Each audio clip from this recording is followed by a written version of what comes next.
અમેરિકાના ડોનાલ્ડ ટ્રમ્પે ગુપ્તચર એજન્સીઓને વ્યાપક અધિકારો આપતા અત્યંત વિવાદાસ્પદ સર્વેલન્સ બિલ પર હસ્તાક્ષર કરી તેને કાયદાકીય મંજૂરી આપી દીધી છે. આ તાજેતરના નિર્ણય હેઠળ અમેરિકન ગુપ્તચર સંસ્થાઓની આ વિવાદાસ્પદ નિગરાની સત્તાઓને આગામી 30 એપ્રિલ સુધી લંબાવવામાં આવી છે.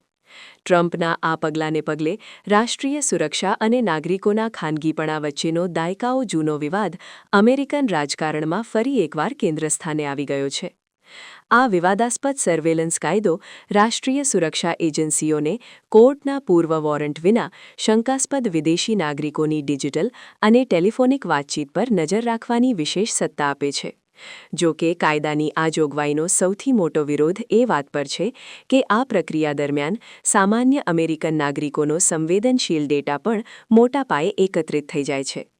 કાયદાકીય મંજૂરી મળતાં જ ગુપ્તચર એજન્સીઓને આ સર્વેલન્સ કામગીરી અવિરતપણે ચાલુ રાખવા માટે 30 એપ્રિલ સુધીનું કાનૂની પીઠબળ અને સમયદાન મળી ગયું છે.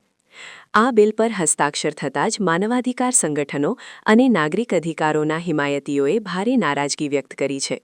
પ્રાઇવસીના સમર્થકો અને કેટલાક ધારાશાસ્ત્રીઓનો સ્પષ્ટ આક્ષેપ છે કે આ કાયદો બંધારણીય અધિકારોનું સીધું હનન કરે છે અને ભૂતકાળમાં તેનો રાજકીય દુરુપયોગ પણ જોવા મળ્યો છે.